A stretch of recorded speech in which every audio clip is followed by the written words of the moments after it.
Olá pessoal, tudo bem? Espero que sim.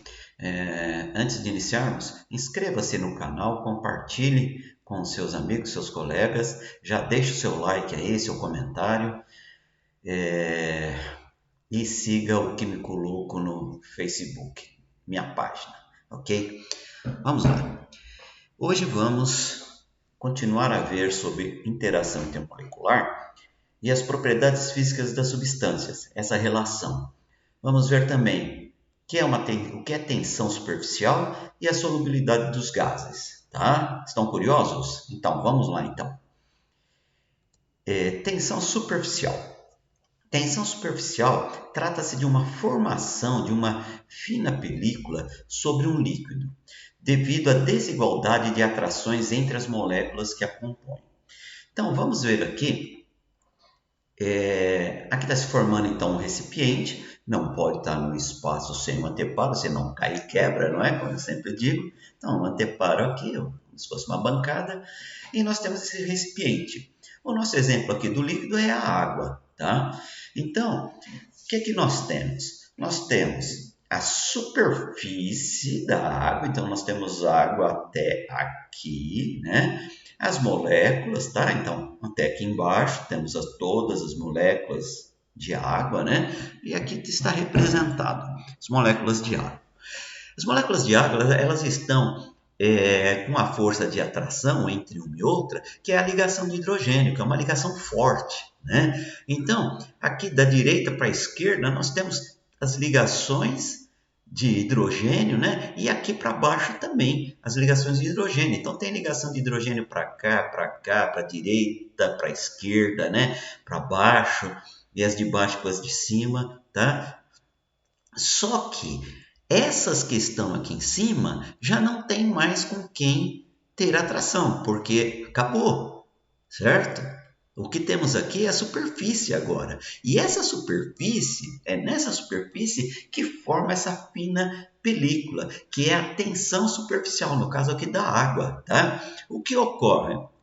Ocorre aqui que está tudo interligado, formando o quê? Uma rede muito forte dessas moléculas, tanto aqui para a direita quanto para a esquerda e aqui para baixo também, para baixo e todo ao redor. Então, aqui forma essa película, e essa película tem uma resistência que a gente chama de tensão superficial, não é? Por isso é que quando cai uma se a gente colocar nesse recipiente, pegar um clips de metal, uma gilete que é de metal e colocar ela assim na horizontal, na superfície da água, ela não vai para o fundo. Deveria ir, né? Porque o metal tem uma densidade maior que da água, deveria ir para o fundo. Mas ele não vai, por quê? Por causa da tensão superficial que segura, né? Acaba segurando. Se você colocar na vertical, aí ele vai para o fundo,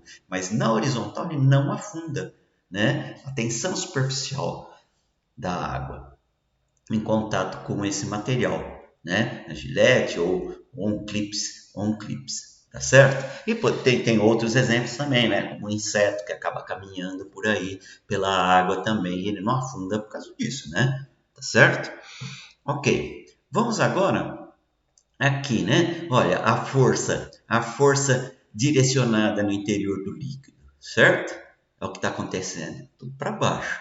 E a força de coesão entre as moléculas, né? Essa força de coesão entre as moléculas é a que acaba formando aí a tensão superficial. Então, esse tipo de interação no interior do líquido está distribuído em todas as direções. Na superfície, as forças estão direcionadas para baixo e para os lados, pois acima delas não há moléculas de água.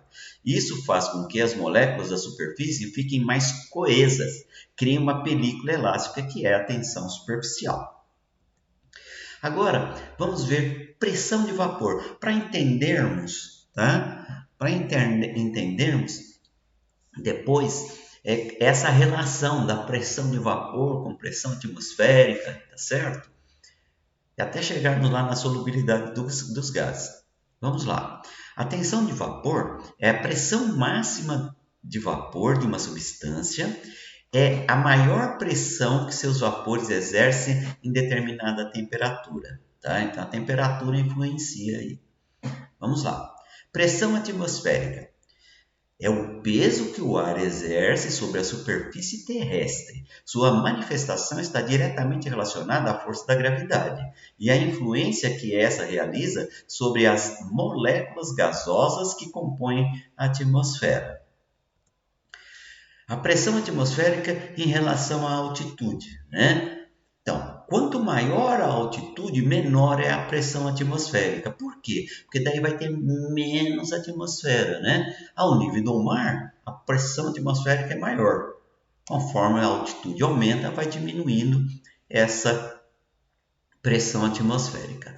A pressão atmosférica em relação à altitude e em relação à temperatura de ebulição dos líquidos. A gente sempre trabalha com a água. Tá? Então, quanto maior a altitude, menor a pressão, consequentemente, é menor a temperatura de ebulição. Tá? Essa é uma relação importante. Agora vamos ver aqui, ó, pressão, altitude versus a temperatura de ebulição. Quanto maior a altitude, menor a pressão atmosférica e menor será a sua temperatura de ebulição. Aqui, vamos ver aqui então uma animação. Temos aqui um recipiente com água, tá? Ao nível do mar, no litoral, aqui, Santos, um exemplo, tá? Então, ao nível do mar. Aqui, São Paulo, a altitude é de 760 metros, tá? Agora aqui, Campos de Jordão, um pouco mais alto lá, altitude de 1.628 metros. E aqui, no Monte Everest, no Himalaia, 8.848 metros. É a maior altitude, né? Desculpa, o Monte Everest, o topo dele tem a maior altitude terrestre, tá?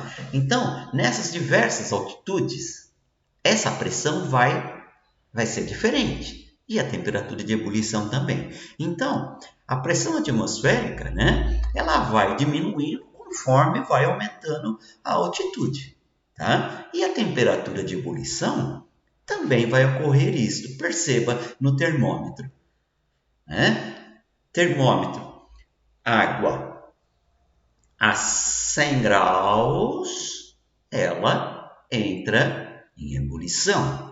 Em São Paulo, a 98 graus Celsius, em Campos de Jordão, a 96 e lá no Himalaia, a 70 graus. Tá? Então, vai aumentando a altitude, a pressão atmosférica diminui e a temperatura de ebulição também. Então, o que é essa relação? Então, lá em Santos, nível do mar, a água ferve a 100 graus, uma temperatura, né, bem maior do que os 70 graus quando ferve lá no Himalaia. Isso quer dizer que com essa pressão lá no Himalaia, a água fervendo está a 70 graus, quer dizer, ela está menos quente do que aqui ao nível do mar, certo? Então o chazinho lá no Himalaia não é tão quente quanto ao nível do mar em Santos, certo? Aqui em São Paulo, 98 graus, 97, né? Varia um pouquinho. E 96 em Campos de Jordão, está próximo, né? Então não dá muito para perceber, mas lá para cima tá, né? Em outras altitudes, 4.000, 5.000 metros, tem também uma diferença relativamente grande e sensível, né? Em termos o exemplo do chazinho aí, tá bom? Então isso precisa ficar gravado que é importante. Vamos lá. Vamos ver agora a solubilidade dos gases. A influência da pressão e da temperatura na solubilidade dos gases. Vamos lá. Como o gás entra no líquido, né? Para a gente entender essa solubilidade. As moléculas de um gás, elas estão em constante movimento. Quando se chocam com uma superfície líquida, algumas conseguem penetrar o líquido quando sua velocidade é um pouco maior do que as outras moléculas, elas penetram, tá? Ok. Vamos ver aqui esta animação. Então, temos aqui uma determinada pressão, certo?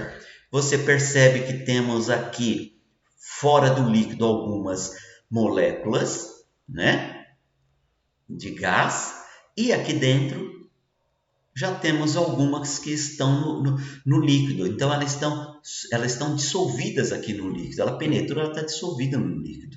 Tá? Agora, se temos agora um aumento de pressão, percebe aqui que diminuiu, né, o espaço, e aqui essas moléculas que estão ainda fora do líquido, elas estão mais juntas. E aqui no líquido já se dissolveu mais e elas estão mais próximas. Então, quando a gente aumenta essa pressão, há uma maior solubilidade do gás. E quando aumenta a temperatura, também vai ocorrer. Tá bom? Então é isso, pessoal. Ficamos por aqui. Esse vídeo foi rapidinho. Lembre-se de se inscrever, compartilhar com seus amigos, dar um like, comenta, siga o Químico Louco lá no Facebook. Valeu, brigadão, se cuidem e até a próxima. Tchauzinho, pessoal. Obrigado.